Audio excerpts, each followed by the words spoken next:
Hello, everyone, and welcome. I'm excited to be here today to talk about something that's really important for all of us: relationships. Today's presentation is called Four Things That Kill Relationships. We'll be exploring the key factors that can threaten the bonds we cherish most. Over the next few minutes, I'll share some insights and tips to help you recognize and avoid these pitfalls.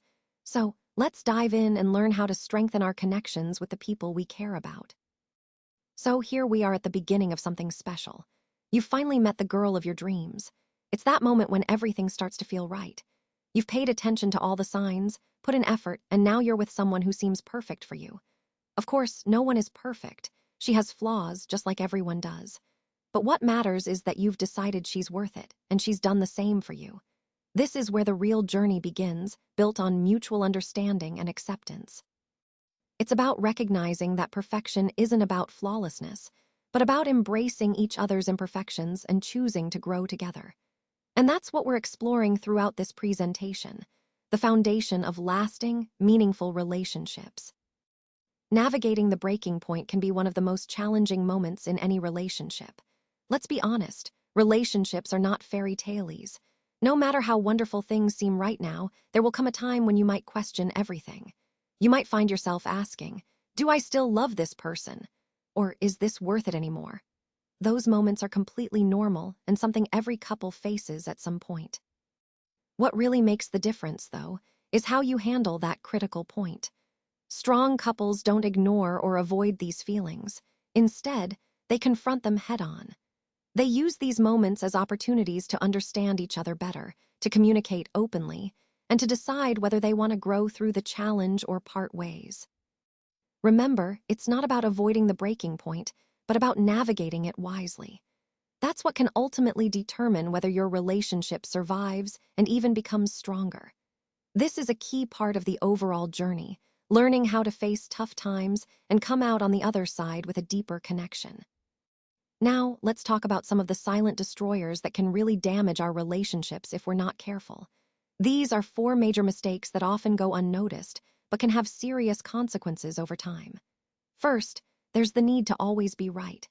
Many of us fall into the trap of wanting to prove we're correct, even when it's not necessary. This can create tension and make our partners feel unheard or dismissed. Next is being too clingy. While connection is important, too much dependency can feel overwhelming and push people away. Then, there's the inability to say, "I'm sorry." Admitting mistakes is crucial for growth and healing, but some of us find it hard to apologize, which can build resentment. Finally, poor communication. When we don't express ourselves clearly or listen actively, misunderstandings multiply and trust begins to erode.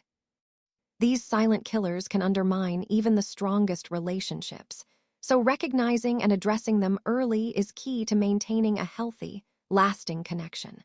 Remember, avoiding these pitfalls helps us build stronger bonds and keeps love thriving. Now, let's talk about the need to always be right.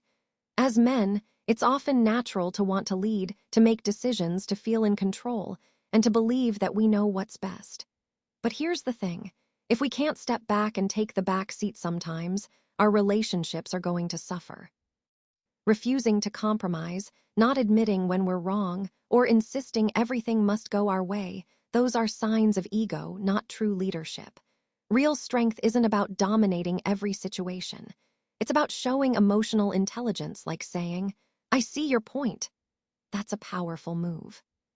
Sometimes we'll have to do things we're not thrilled about, like going to that zoo date, watching that movie we don't care for, or listening to her rant about something we think is trivial. But those small gestures communicate a vital message.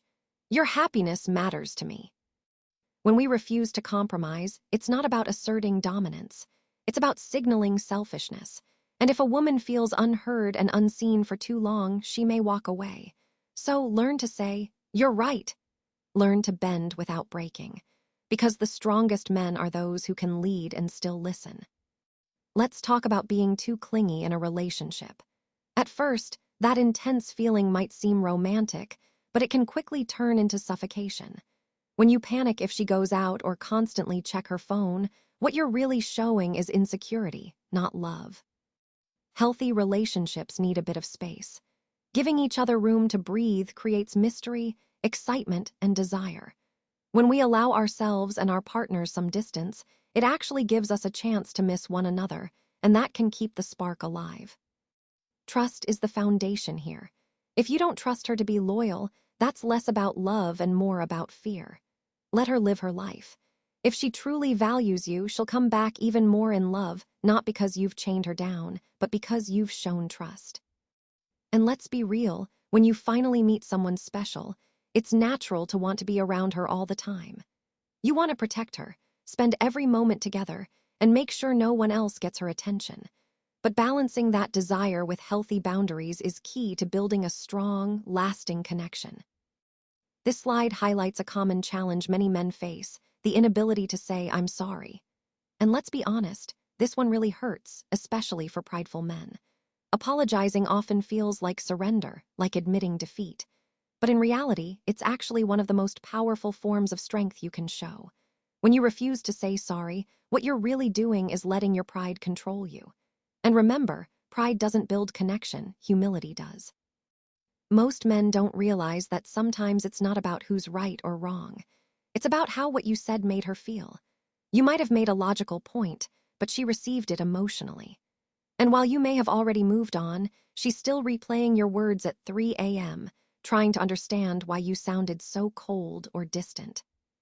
If the issue is that deep, just say, "I'm sorry," not as an admission of guilt, but as a way of showing, "I care more about your peace than my pride."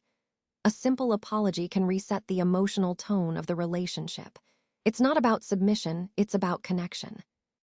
And here's a key takeaway. You can win the argument and still lose the woman if you're not careful.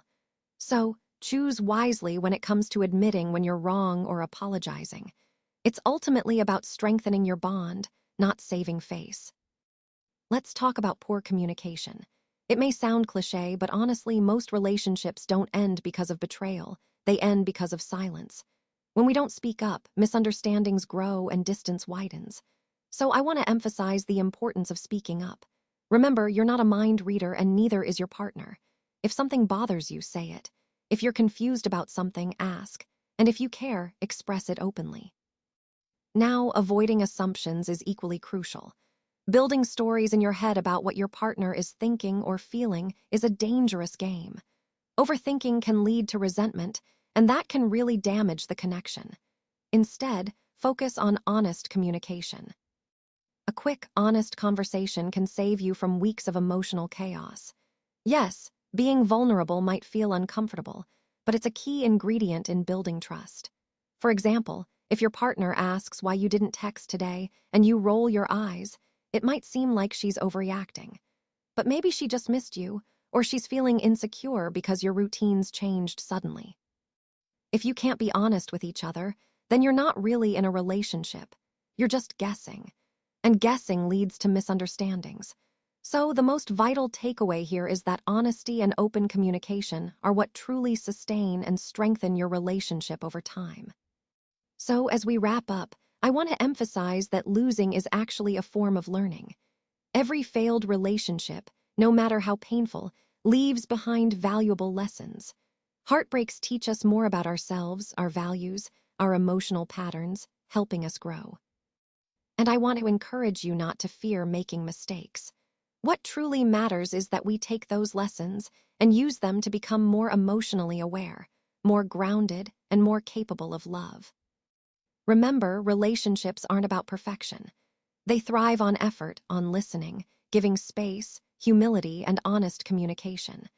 When we're willing to do these things consistently, we not only keep the relationship alive, but we also build something rare and meaningful, a partnership rooted in mutual respect, trust, and growth.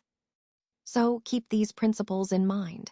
Embrace the lessons from your experiences and focus on effort and genuine connection. That's how we turn challenges into opportunities for deeper love and understanding.